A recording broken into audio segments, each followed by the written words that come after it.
science knowledge only adds to the excitement, the mystery, and the awe of a flower.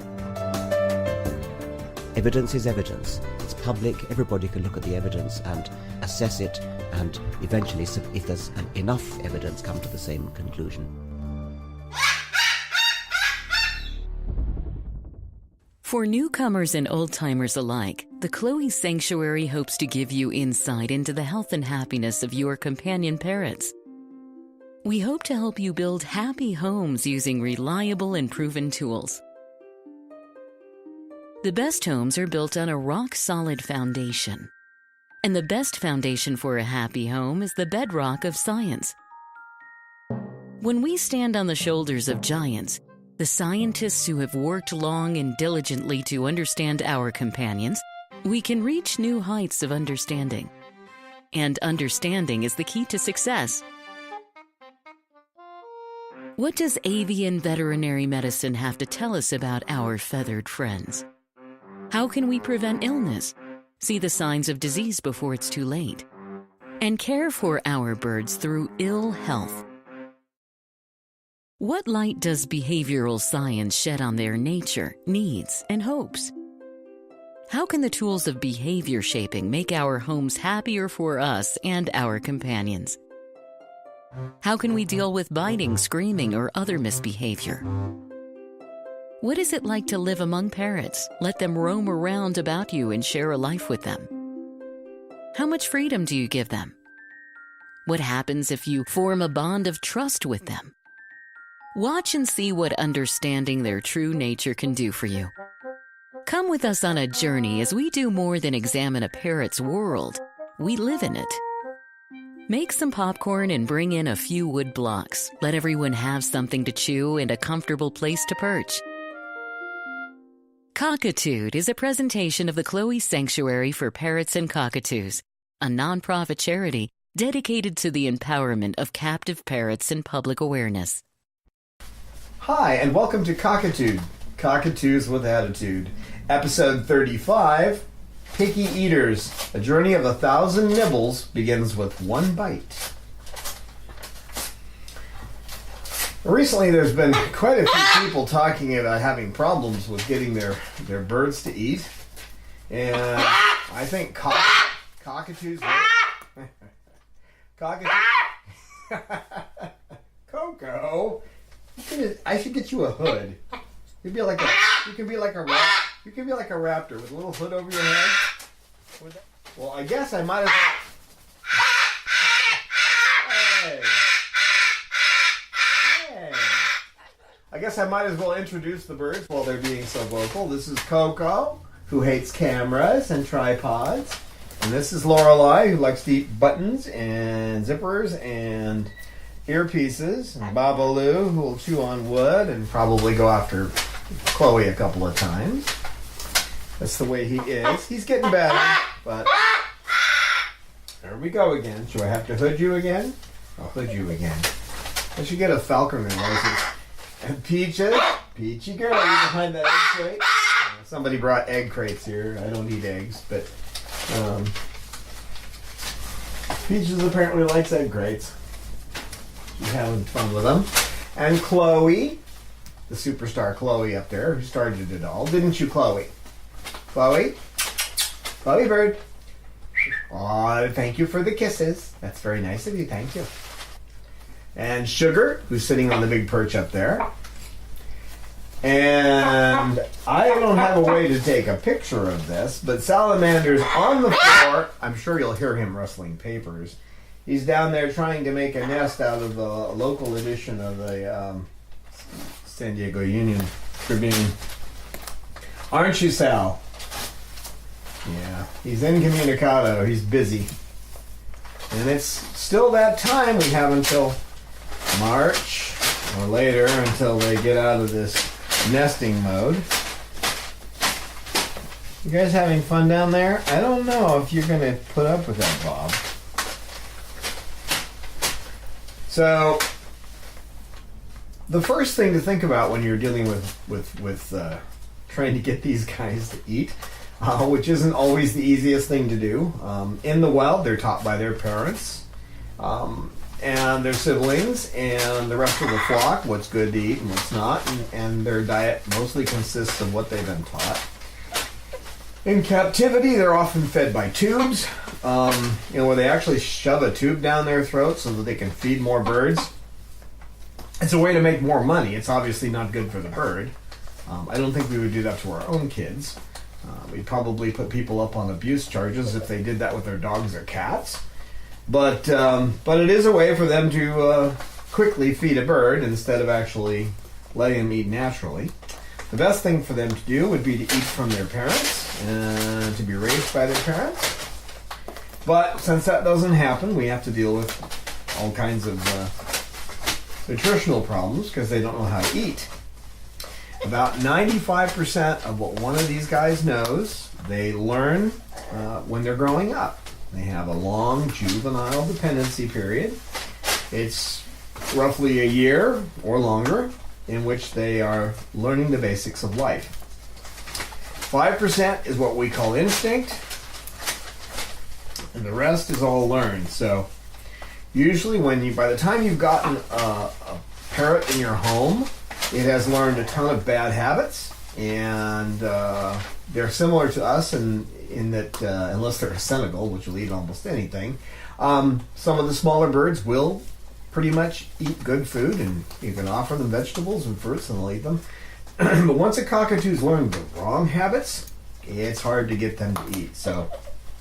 But before you start, you need to examine the bird's behavior to determine whether or not there's a physical problem. Of course, they need to go in for an avian exam every year, and when you first get a bird, you need to get that avian exam. And it's possible that when the vet is looking down, can I see inside your throat? Can I see in there? Would you show me? Come on. Let me see. She goes, no, not with the cameras up. She'll normally let me look down in there, but not with these cameras and tripods up. Huh, Coco? So, but the vet will look down and he'll be able to determine if there's some problems that may cause an eating disorder. But you've got to rule out the physical, what we call the somatic, the issues that can be medical. So, we hope you will consider supporting us on Patreon today. This is how it works. We produce up to 2 videos a month. As a patron, you pledge to give us a donation, whatever you feel is right and meets your budget. Patreon gives us your gift monthly. You can easily set a limit on how much you donate a month. You can change the amount of your pledge at any time.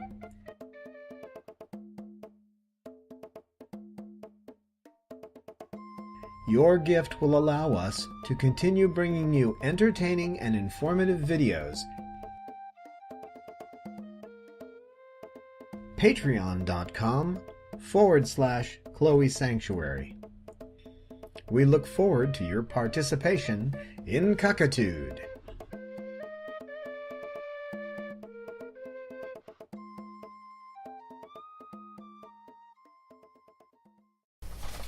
With Coco, when we got her caretakers told me that she'd been eating for the first 5 years of her life a mix of bananas, oats, and peanut butter.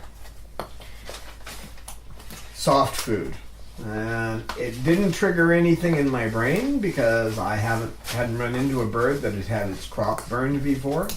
But one of the signs of having a burned crop the crop is the area that catches the food. It's an enlarged area of the esophagus, and it catches the food and then slowly disseminates that food down the digestive tract into the stomach and so on. So if that's damaged by, say, a breeder sticking a tube down their throat with food that's too hot, it will never be normal. So she doesn't eat solid foods. That's what I learned. There was no way for this to be checked out at the vet. So I just learned it over time. She was on soft food. I tried to offer her pellets and that kind of thing. She wouldn't eat them. What she would eat is softer foods like pine nuts, and she makes them into a paste when she chews them, and the same with papaya. And so what I did is I started taking the mash that I make, and I put it into a NutriBullet now, but the thing is to get it into to make it like a smoothie so that you can swallow it. And originally I had used a regular food processor, but there were still some chunks in it, so down on the tray, after you fed her, there'd be a pile of food that she would just spit out. And if you went through that, you would find that there were quite a few little, not really chunks, but there were sections that were just little pieces, and she spit them out. In the NutriBullet, it becomes a uniform liquid. The mash doesn't have any little pieces left over, so she doesn't spit it out. She eats it all. And although we can't prove that she has a problem based on a burned crop, that's good enough evidence to lead us to that conclusion, so we're fairly certain that's the issue. So she gets her mash given to her by a syringe. I just put the syringe on the side of her face and put it in there. She will whine for pine nuts. She's the pine nut queen. So she'll eat like 10 pine nuts a day. She eats about 40 grams of the mash via syringe in the morning and about 15 to 20 at night. She begs for papaya. She'll eat some papaya. I won't let her have the papaya unless she's eaten some of her mash at night. I don't give her papaya in the day. She goes into her cage. There's some in there if she wants it. Funny thing, as much as she likes papaya, she goes in her cage, she usually doesn't eat it. Same with the pine nuts. That's not till later in the day she'll go in there and eat those. So when I first got her, I was making the oats and the peanut butter and the banana, and I noticed that if it wasn't blended well, she tended to spit out about half of it. It took some time before I realized that she probably had this burned crop condition, damaged crops. So now, as far as finding out what a bird likes, in the beginning, I'm going to talk more about that in the upcoming fast food cockatoo. But just basically, you lay out a tray with the things they like, and you pick. They let them pick, and that way you can find out what their favorites are. The first thing they pick is probably the favorite item in their diet, and you take that out of their diet and use it as a training tool. But with this little one, I've tried other things. She won't eat muffins, and I make a special kind of muffin. She won't eat those. She pretty much is stuck on just the mash and the syringe, which is good because it has the rowdy bush pellets in it, and fresh fruits and vegetables and greens. And about half of it is the rowdy bush, though, so she is getting the pelleted diet along with the now Lorelei. This is a bird who's having a little bit of difficulty with mating season. It's only her second mating season, and little Miss Lorelei here is just not doing terribly well with it. She just has a real problem. If you go over there, you're going to start screaming probably. Yes, I thought so. Come here. Come. No, don't you bite her tail. Come over here. I got to be able to put my hands around your head if you get freaking out. And you need to calm down, little girl. Bob, that was my arm. Bob does little lovey things to me, and he pulls the hairs on my arms, so he's not trying to hurt me. He's just it's more of a you're my mate kind of thing. Lorelei, come on. I got to get her somewhere else to calm down, and you need to get back in my lap. Because I got to keep you from screaming. Yes, because I can't talk when you are. So, another one who had a physical problem, Lorelei. Another one who had a physical problem. I have to keep her off my lap or she'll get over here and just vibrate. And it's not good for her to be, her mating response to be that high all the time. I try to calm it down. So, Lorelei, calm down. Just touch her and she starts vibrating. This one over here had, as far as eating, she wouldn't eat very much, and there were these two little green bowls. I talked about this in other episodes, but I was told that she would only eat out of these two small little green bowls, and then after wondering about why she didn't move her head very much. Got her down, got her x-rays, and found out that she has 6 fused vertebrae in her neck. So the reason she was preferring these little bowls was not because they were green, and not because those were just a picky thing she was looking for, those little bowls, but because she didn't like to lift her head. And then watching her over time, trying to get her to eat mash and other things, I realized that with her, getting her to eat the mash took about 6 months. She would eat the blueberries, she'd eat some of the other fruit, she would munch on the muffins, that kind of thing, but getting her to eat the mash was a little more difficult. But the key there again was finding out what the physical problem was. She can't lift her head and it hurts to do it. And part of that actually creates an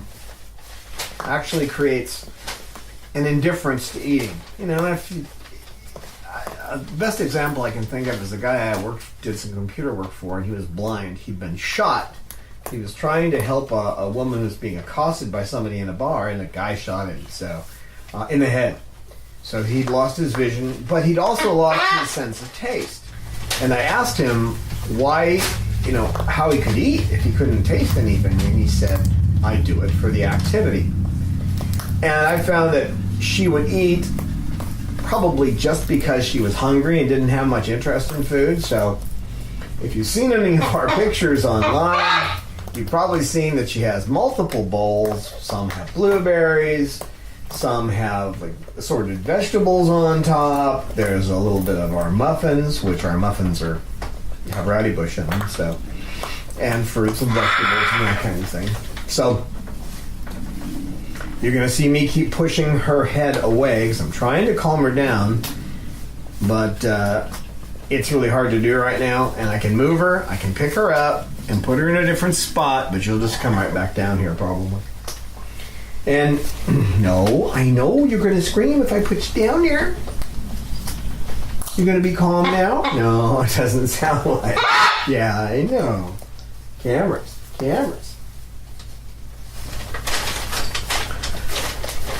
So with her, it was a matter of just finding a variety of things, and I tried different things, different kinds of fruit. I tried berries.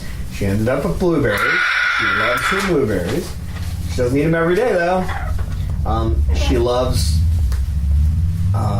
peas and corn, and she's not too fond of carrots. She'll eat a little bit.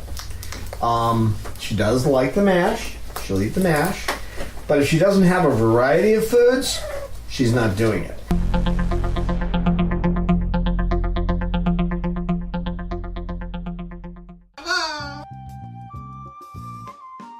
If you are enjoying our videos, we hope that you can find it in your heart to support our work.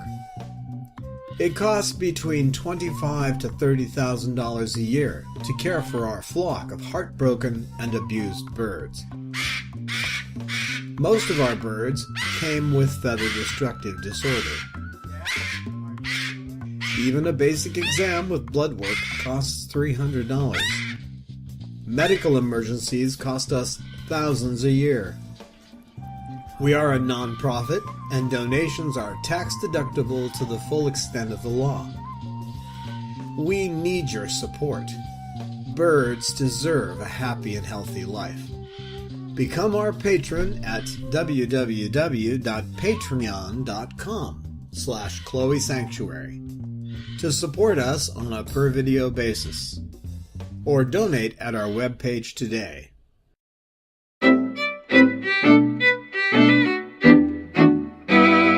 As my mentor, Dr. Friedman, said, every bird is a study of one. So in her case, she does eat a variety of foods, but one day she may focus almost all on blueberries and eat a little bit of things around. Other days she may eat the muffins. Other days she may go just for the mash. Sometimes she goes for the vegetables. But over the week, she eats a wide spectrum of things. She does a pretty good job of eating. But again, it took, with her, to get her into a good diet, about a year before she was really on a good diet. So I want to stress something here that it's like a doctor, okay? And I'm only saying this kind of corny thing so you'll remember it, but it's like a doctor. They really aren't going to get much done unless they have a lot of patience. So you're going to have to be patient. It's going to take time to break bad habits that have been developed, because most of these habits have been developed over years. And so with her, it wasn't so much of a habit. Ruling out the physical things, so physical here, physical there, and then trying to get around the behavioral issues. You know, like, I don't like this kind of food. I don't want the mash. I don't want, these different things, because, and here's the best example we have. Sugar. Hey, Sugar, you having fun up there? Shug bird. Shug, shug. Oh, she's busy preening, but, we were told when we got her that, she's no problem, she'll eat anything. And the little bucket of food they gave me was like the worst kind of food you could feed her. I mean, Frosted Flakes and, different kinds of sugared cereals. And she would eat anything that was high fat. And if you had... That's right. You're not going to eat all my buttons off, okay? You're not. If you brought out, you had some kind of chip or something, and of course around here that means chips without salt, so if you're going to stop by someday, don't be prepared to get snacks that are going to taste good to humans, but...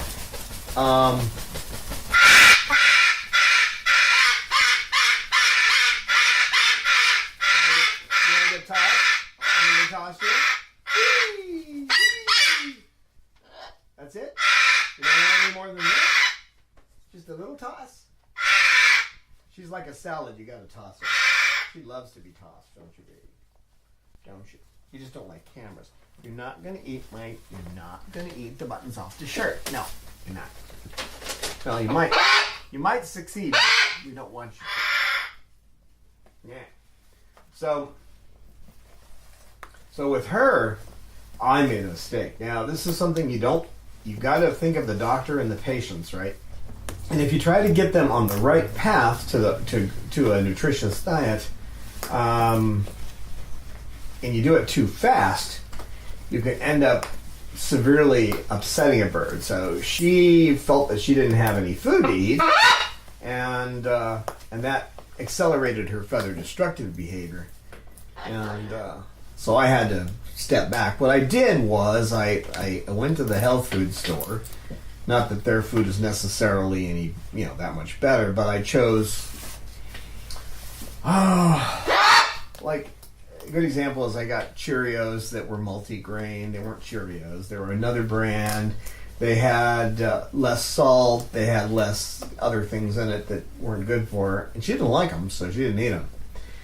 So, when you're starving, because you don't see food around you, then you develop other behavioral problems. So plan to take some time. Now with her, it took about, she finally got on a good diet after about 2 years.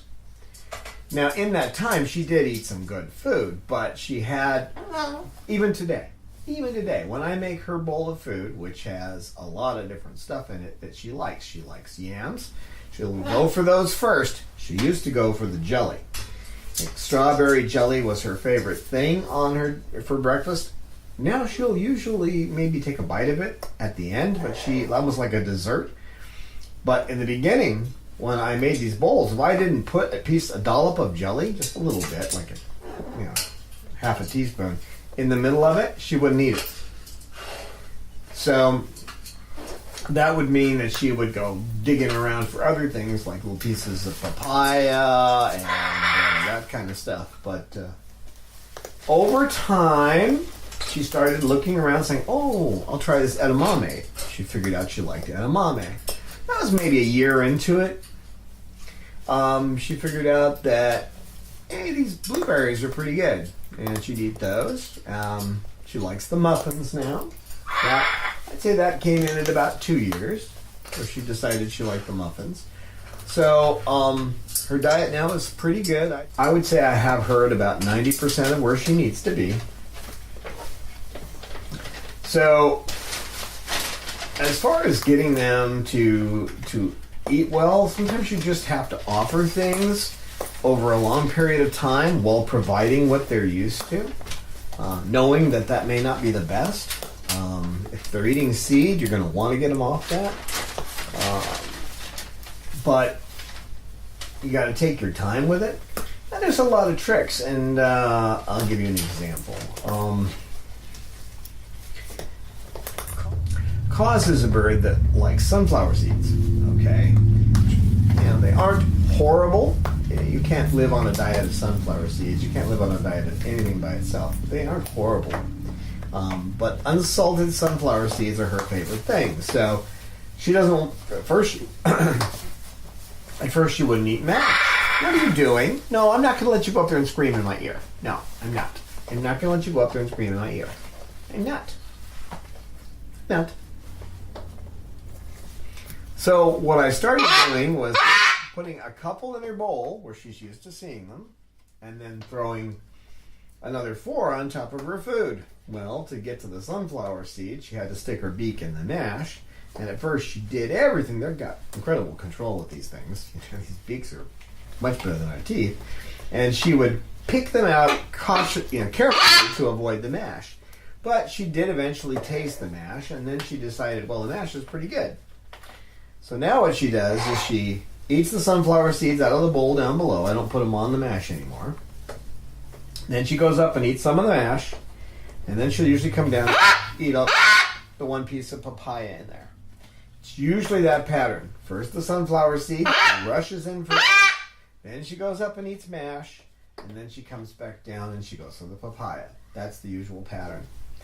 But in the beginning, she would go in the bowl, and she would eat the sunflower seeds, and then she would eat the rowdy bush pellets, and that was pretty much all she would eat. So the pellets are great, but as Dr. Jenkins said in one of our videos, that they need to get moisture from their diet because they don't drink that much water. So I was concerned.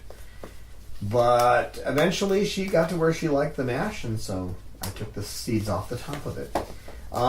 Another good example of that is with Cecil, who came to us, who had the weirdest eating habits, but he ate mostly seed, and so I got him onto pellets, and the way I did that was by throwing a few pellets into his bowl. I used the medium-sized rowdy bush pellets. I threw in there with what he was used to seeing, and then as time went on, I over a month or so, and they'll usually tell you to do this faster, but you can, if you go slowly, you're going to get a better result, I think. I just started, less of the seed, more of the rowdy bush, and he liked the rowdy bush, and then I found out he liked walnuts. And I don't usually have walnuts around because a lot of nuts, peanuts, which are not really a nut, but peanuts are known for a particular problem called aflatoxins, and so are walnuts. But he got a hold of a walnut, and yes, Bob, that was funny. Yes, that's Chloe. And no, Bob, leave her alone. Bob, leave her alone. Chloe, hi, Chloe. Hi, Chloe. Hi, baby. So what happens now is, since he likes the walnuts, he grabs his walnut and he cracks it open and he eats that, about half of it, and then he goes over and sees what's in the mat. And then he goes over and hi, Chloe, hi, baby. He goes over and I'm keeping Bob back because he tends to bother Chloe. They didn't have a great relationship when she was with Snowball, so he's got a good memory of all of them, do. And he liked muffins. So what I did with the muffins is that I broke them up and put little crumbs on top of the mash and gave him just really tiny pieces, like little tiny squares of the muffins that went on top of the mash. And eventually got into the mash. Now he loves mash. The only weird thing about him is that he eats a little bit in the morning, but you have to leave it in there. And I know that's a problem with bacteria growing in it, but he doesn't like it that fresh and warm. He actually prefers it cold after it's been sitting there for 3 or 4 hours. So if you want him to eat the mash, you have to leave it in there longer. And again, we're back to that every bird is a study of one. So he eats a lot of mash. Lorelei, you're vibrating down there. Hello, hello. This is not good for her. Come here, baby. Come on, over there. Come on. Here, let's put you back up here and see if it'll calm you down a bit. You're gonna pop, little girl. So by putting that on top of the mash, he eventually got interested in it, and now he likes it. But he likes it later in the day, so I experimented with it because I'd put it in, he would eat a little bit, and then he'd leave it. So I'd left it in there, and one day, for a long time, and then he went right back to it when it was cold, and sitting there for 4 hours, he was just chomping down on it. And I found out that's how he likes it, so whatever it takes to get them to eat it. So with him, it was about a year before he really had a solid diet. Now he's probably, other than eating walnuts, which is a little questionable, I'd say his diet's pretty good. When I got Chloe, I didn't have too many problems with her. She's not much for pellets. So until I started making the mash, she preferred the human food, which like whole wheat spaghetti. I was making without meat products. It was just like a marinara sauce. She preferred that kind of thing. Yeah, I came up with a way to make it's like noodles and cheese, but there's no cheese in it. And she liked that, so it's pretty good. I mean, I use pumpkin and peanut butter and a little bit of Bragg's amino acids to give it flavor. A little bit of pepper. She liked that stuff, so. But just getting her on pasta wasn't the best thing in the world. But she went to the mash after, she was on the mash. She went to the mash after about 6 months where she really likes it. And now she likes it. She wants her greens, though. And they all get greens. Some of them will not eat the greens. They're mixed into the mash, though. So as long as I can get them to eat the mash, they're getting greens.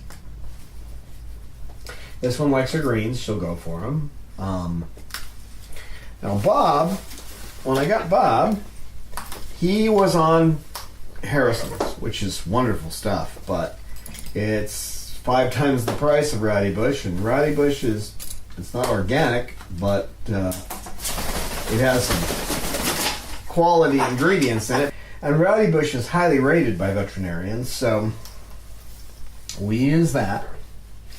And what I did with him was, it only took about 10 days, is I had the Harrison's in his bowl, and then the next day it was 9 parts of Harrison's and 1 part Rowdy Bush.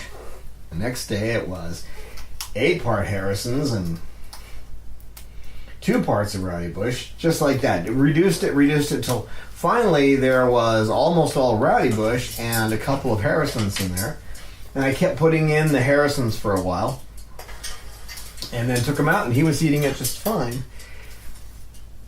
The big thing with him, though, is that as soon as he was offered the mash, the second he was offered it, he just loved it, and he went for it.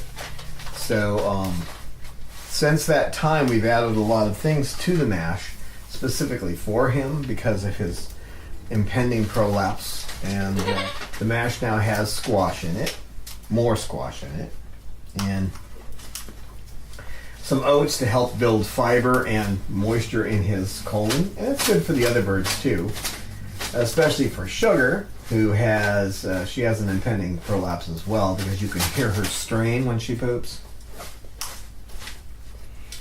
So with him, it was more getting him into eating a different type of pellet. It wasn't tough to get him into eating the mash, though. He took a bite of that and looked at me like, oh, yeah, I'm eating this. So he would eat the corn, but of course, when he went for the corn in there, he was getting a whole bunch of the mash on the corn. it's like a gravy on the mash. So when they pick up a vegetable, a pea or a carrot or a piece of edamame or something that's in there, they will get that with it as well. So you got the rowdy bush in there too, didn't you, boy? Yeah. Although he does pretty well with the rowdy bush.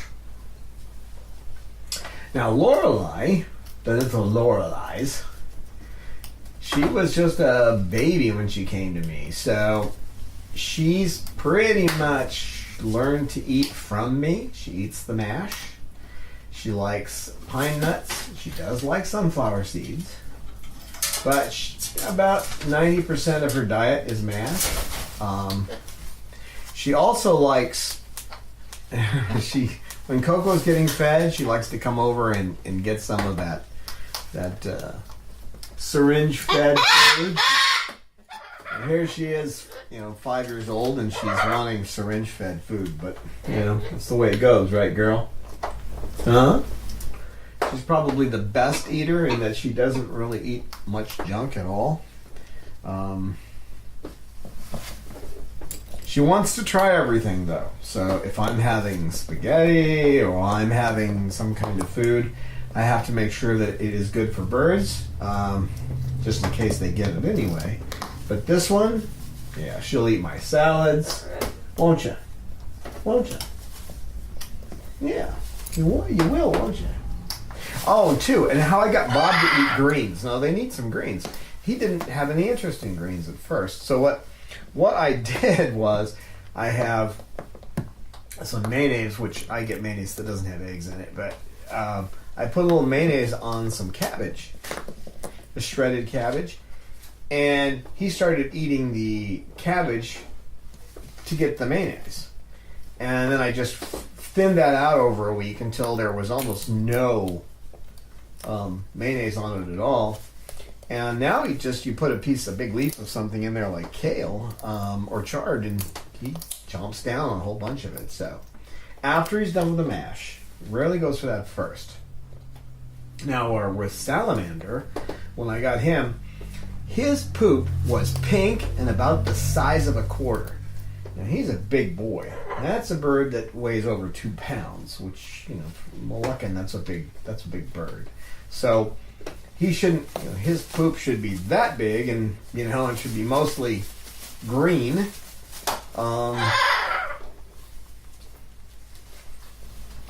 It should have all 3 equal parts in it. The feces, the urates, and the urine. And his was a mess. I don't know what he was getting. I suspect a few things, but I don't know. So what I did with him was to offer him some of the human food he was used to. And also, the primary thing I gave him was muffins. The muffins I make, which have rowdy bush in them, and other things that, like pumpkin and banana and apple and stuff like that.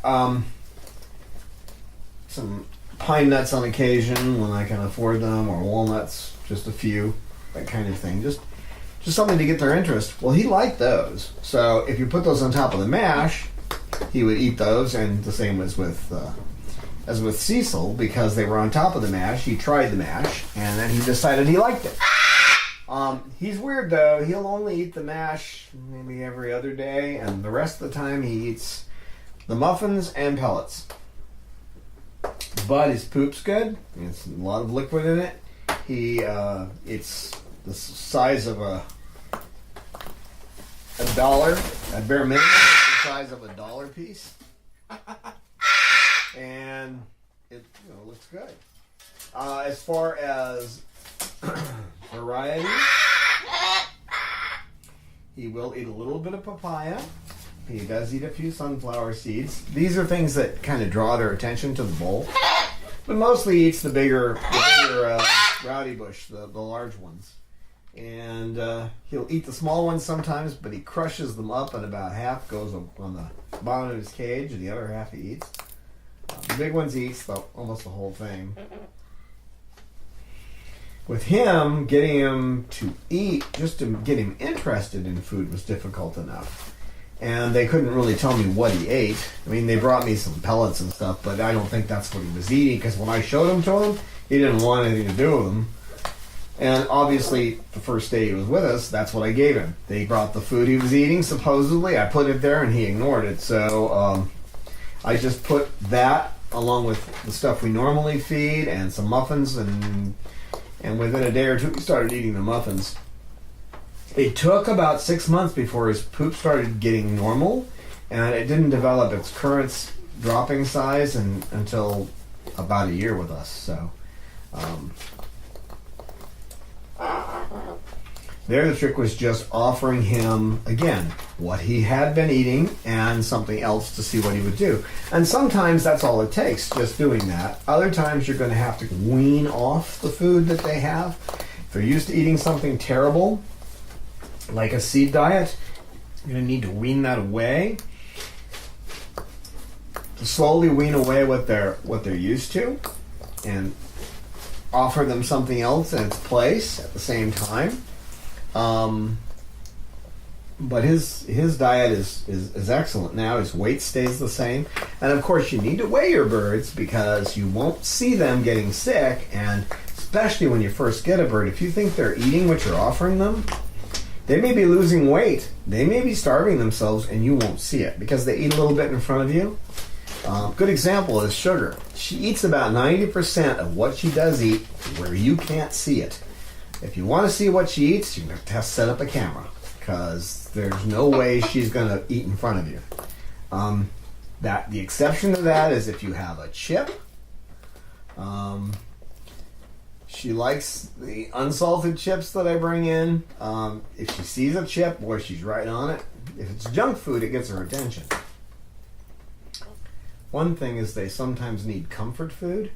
Now, when she goes out with me to visit somewhere, and we're coming back, she'll nudge me, and she's looking at me, and we're going to stop and get French fries, right? And I have to get her unsalted French fries. So, hi, Chloe. Hi, Chloe. Hi, baby. Hi, Chloe. Oh, Cocoa Bird. So, she used to eat. I'd let her eat as much as she wanted, because she'd already had breakfast. We'd be gone, this would be in the afternoon when they don't normally eat anyway. And, but now, she'd eat maybe 4 French fries, or maybe 3 inches long. Now she'll eat one or 1.5, sometimes 2. She just isn't that thrilled, but she still expects it. So we go out, I have to stop somewhere, and I remember one day we had gone out together, and we're coming back, and I'm going, I don't have any cash on me. Started thinking, well, I don't want to use a credit card and just buy a small order of French fries somewhere. And I thought, McDonald's in town takes Apple Pay. So that was the first time I used an Apple Pay, and I used it to get her French fries. I know, Coco. I know. Those darn cameras, they're just terrible, aren't they? They're just terrible, aren't they? Oh, they're awful. Yes, they're awful. No, I can't let you go up there because you'll just scream. I know you.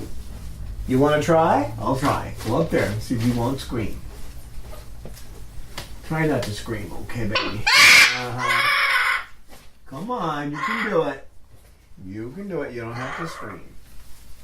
Bob, leave her alone. I don't want her flying back up there, okay? Simone was one of those birds that wouldn't eat the mash. And no, we're not going to start that again. Come over here. No, I'm not going to do that. And you're not supposed to be sitting there and vibrating, and you're not going to go bother Chloe. Ugh. Come on, sit up here. Get on my chest, because I know you can't handle it. You can't handle it. I know. Don't have this problem when these cameras and tripods aren't set up. But she just can't handle it. And I keep trying to train her, but when it's obvious that we're doing an episode, she just can't. She can't help herself. She's got to scream. don't you? You're not going to come down here and vibrate. No. No, you sit up on the shoulder. Get up there. Go on. Go on. So I found out her favorite thing was papaya, and now I think it's actually pine nuts in the shell. She likes to break open the shell to get to the pine nut. But at the time, papaya was her favorite thing. So what I did with that was I put the papaya, made little tiny pieces of papaya and put it on the mash, and with a big piece in the middle. So she'd eat the big piece and she'd go to the next littlest piece until she was actually eating some of the mash, and she eventually liked it. Now that she's in New Jersey, she's trying to convince her caretaker that she doesn't need the mash and she won't eat it. But, you know, if you keep working with them, they eventually will. So you just have to be careful. Also with Simone, when she wouldn't eat mash, she would eat those muffins. So muffins, not all the birds here like muffins, but it is a good trick to get these birds to eat something. You're a good girl too, Coco. You like to be petted, so you're not really being punished here, being held and petted, are you? No. I had no idea what Snowball ate when he came here. And he was one that took to the muffins. And if you can offer them several things that are good for them, the mash, muffins are two good things. If you can get them to eat one or the other and then start to... I think the key is to get them on the mash, but it may take a year. Whatever it takes, get them on the best thing you can and then try to move them over. So again, by putting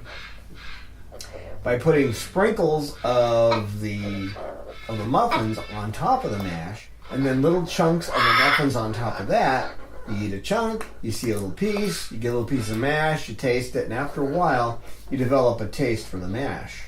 Kind of like your parents did with peas. And I think most human beings have had run-ins with greens, you know, like, eat your broccoli. Come on, Evan, eat your broccoli, and it'll make you strong. I don't know if broccoli will make you strong. I used to get the spinach when I was a kid, you know. Back when the world was new, back sometime around the Cretaceous period, I would get eat your spinach, it's good for you. Of course, we've since found out that you really can't digest most of the nutrients in spinach. Come here, sweetheart. Hi, salamander. This is the man with the pink poop, you know, and, you know, like a flamingo, boy. Yeah, you're about the same color as a flamingo. Have you been eating, You got away from me there, didn't you? Hi, Sal. Hi, Sal. What's going on? What's going on, big guy? What's going on? You big boy. Oh, don't you start screaming on me now. Okay, that's good, you guys.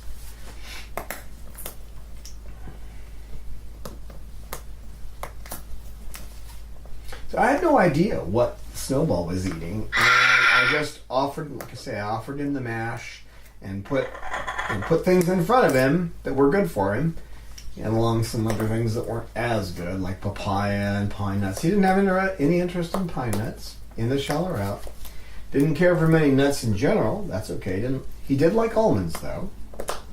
So I would put an almond in with the mash, too, and he'd pull it out of there and pop the almond out of the shell.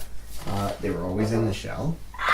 And now he eats the mash.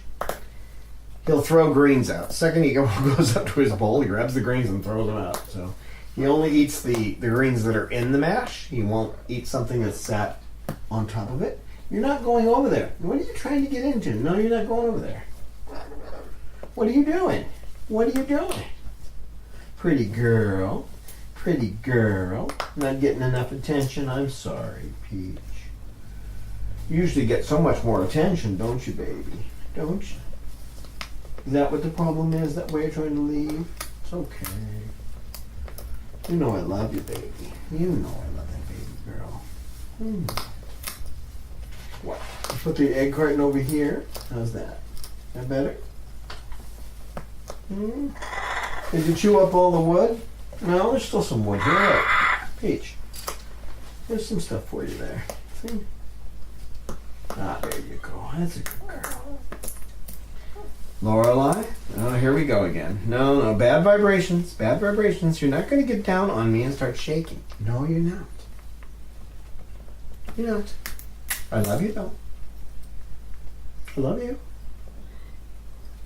When you have a bird that starts showing mating behavior like she is, you don't want to, you can pick them up and move them, you can try to divert their attention, but don't try to stop them. Don't make it obvious you don't like the behavior. I just try to divert her attention so she doesn't do it. But if they get the idea there's something wrong with what they're doing, it could cause behavioral issues, so you don't want to do that. It's a perfectly normal behavior to want to mate. Probably the most normal behavior in the sexual reproduction being what it is, but hi boy. Yeah. So when you're trying to work with their diet, you're going to be looking at their poop, watching their weight, make sure they're not losing weight. With a female too, you may find them gaining weight. That may be because they're producing an egg, and that may be because you're giving them too much attention and they're giving you bad vibrations, like this one here. These are bad vibrations. Go up and see Coco. Go see Coco. Coco, you're doing very well. I'm proud of you. Murray was an African gray that we had. She died of old age, but she was funny when it came to getting her to eat. She liked the mash when I made it, but she would ask for treats, and if you didn't give her treats, then she would stop eating mash and just want the treats. She liked almonds. She liked pine nuts out of the shell. She liked papaya. She wasn't around when I was making the muffins, though. We can't do that. You're the wrong species. Wrong species. We're not doing that. He's trying to position himself on my hand, and what I'm doing is just shifting his position a little bit, so I'm kind of throwing him off balance just so he won't be able to mate with my hand. Right? Isn't it going to be nice when mating season's over? Although it's never completely over for a cockatoo. They'll still try to mate even out of season, but it's just a lot worse. Especially towards the end of it and toward the early section of mating around October or November, and as you start getting into March, you start having more overt behavior that's hard to control, like with Lorelei here. Here, come on up. Come on. Sit on my chest. What's going on, Cole? What's going on, Peach? What's going on? I know. This shirt is not the easiest to sit on. I know. Here, let me get my arm under there. How's that? Is that better? Okay. That better? That what you wanted? A little more attention? I see. That's what you wanted. Yeah, you're smiling. Obviously, these guys cannot smile. Bob? No. Fighting.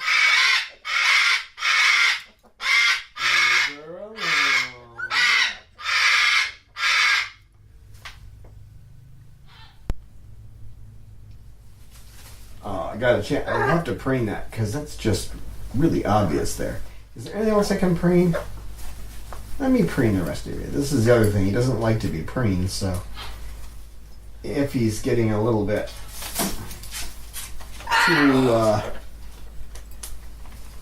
too interested in my hand, if I preen his head, that usually slow him down.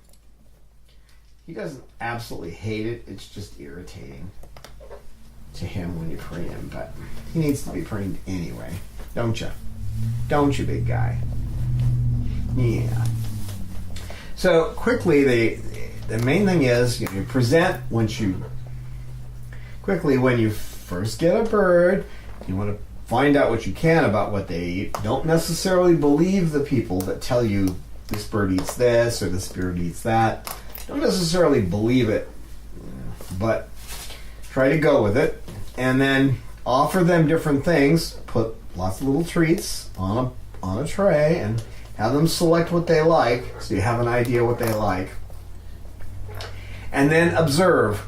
Keep a record of their weight. Look at their poop. Make sure it has the 3 elements in it, and they should be equal. They should have the feces, the urates, and the urine. And they should be in about equal balance. And keep an eye on that. And if their poop is really small, it shouldn't be, dime-sized or quarter-sized. If you've got birds this big, it should be considerably bigger. So find out what the poop size is for your particular species, and make sure if it's too small or it's not the right color, that they start getting food in their diet to change that and to get it to where it should be.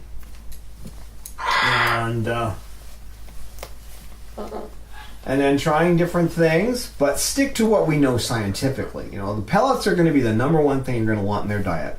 Harrison's, Rowdy Bush, those are probably the top 2. There's other ones out there, but I recommend the Rowdy Bush, for people who can't afford the Harrison's. Harrison's is great, but I can't afford it here. It would be outlandish for us to buy Harrison's. So. But if you've got one bird, you could afford it.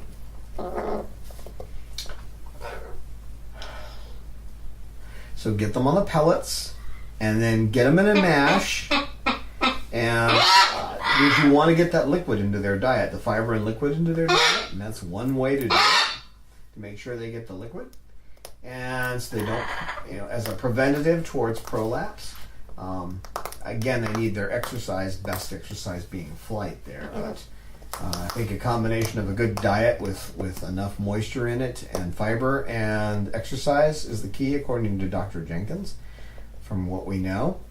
And I say from what we know, because we'll never be able to do a clinical test to see why a bird prolapses. It's not going to happen, because you'd have to have a huge sample of birds, and they'd all have to be actually in a clinical situation. That's not going to happen. So get the weight, make sure their poop is okay, and then try to look at their feather condition. And if you take pictures, when I say look, take a picture and compare, because our memories aren't good. There's tremendous evidence to show that our memories are terrible. So, and if you look at fast food cockatoo #3 coming out, you'll see how easy it is for us to just miss what's right in front of our face, let alone something that's in the past to get that right. So, who wants to say goodbye? You want to say goodbye to the people? You want to say goodbye to the people? Thanks, Bob. That wasn't nice. Thanks for watching. We'll see you next time. We welcome your feedback on our videos. We look forward to your insights, tips, questions, stories, and pictures. You can email us at cockatoo@chloesanctuary.org, reach us on Twitter @Chloe Sanctuary, and join with us on our Facebook Chloe Sanctuary page.